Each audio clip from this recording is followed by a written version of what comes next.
रात के 11 बजे थे। 4 दोस्त अयान, रोहित, माया और साक्षी अपने कॉलेज हॉस्टल के कमरे में बैठे थे। बोरियत के मारे माया ने कहा, अरे चलो एक खेल खेलते हैं, चार्ली चार्ली चैलेंज, जानते हो? बाकी तीनों हंस पड़े। अरे वो तो बस इंटरनेट की बेवकूफ़ी है, कोई भूत भूत नहीं आता। लेकिन माया ने जिद पकड़ ली। उसने एक कागज निकाला, बीच में क्रॉस बनाया और ऊपर नीचे हाँ ना लिख दिया।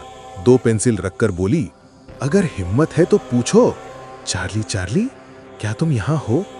कमरे का पंखा बंद था, बाहर खामोशी छाई थी, सब हंसते हुए बैठे थे। लेकिन अचानक ऊपर वाली पेंसिल थोड़ी कांपी और धीरे धीरे हाँ पर घूम गई। चारों के चेहरे का रंग उड़ गया।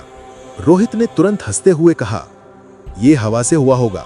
लेकिन कमरे की खिड़कियां बंद थीं, हवा का सवाल ही नहीं। साक्षी ने कांपते हुए पूछा, चार्ली क्या तुम हमें देख रहे हो? पेंसिल धीरे धीरे हाँ पर रुक गई। सभी की रीढ़ में ठंडी सिहरन दौड़ गई।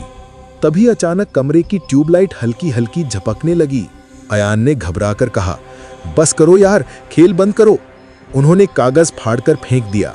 लेकिन जैसे ही माया ने पेंसिल उठाई, दीवार पर काले धुएं जैसा साया बन गया, जो धीरे धीरे इंसानी शक्ल ले रहा था। रात के 2 बजे सब डर के मारे अपने अपने बिस्तर पर थे, लेकिन नींद किसी को नहीं आ रही थी। अचानक रोहित चीख पड़ा, किसने मेरा नाम लिया? बाकी तीनों चौंक गए। सब ने कसम खाई कि किसी ने कुछ नहीं कहा। लेकिन कमरे में गूंजती भयानक फुसफुसाहट साफ सुनाई दी। रोहित, मैं यहां हूं, साक्षी रोते हुए बोली। ये खेल बंद नहीं हुआ, हमने चार्ली से अलविदा ही नहीं कहा। अयान ने गुस्से में कहा, बकवास है ये सब, और कमरे का दरवाजा खोलने गया।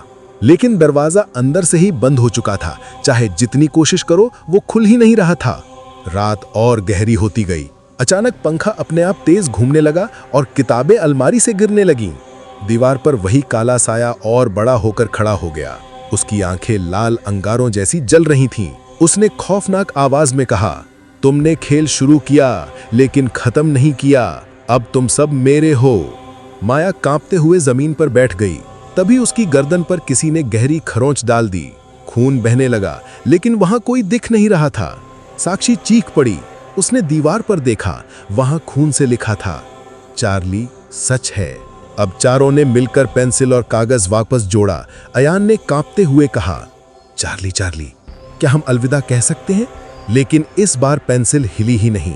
कमरे में बस एक खौफनाक हंसी गूंज रही थी। अचानक रोहित की गर्दन टेढ़ी हो गई और वो जमीन पर गिर पड़ा। उसकी सांसें बंद हो चुकी थीं। बाकी तीनों बुरी तरह चीखने लगे। तभी ट्यूबलाइट फट गई और पूरा कमरा अंधेरे में डूब गया।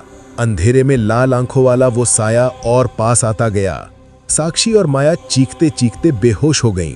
सुबह जब हॉस्टल के वार्डन ने दरवाजा तोड़ा तो कमरे में सिर्फ अयान अकेला जिंदा था, लेकिन उसकी हालत पागलों जैसी हो चुकी थी।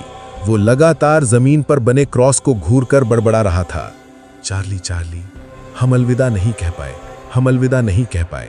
आज भी वो कमरा बंद है। कहते हैं रात के वक्त अगर कोई उस दरवाजे के पास जाए तो अंदर से पेंसिल गिरने की आवाज आती है और एक खौफनाक फुसफुसाहट, मैं अब भी यहां हूं।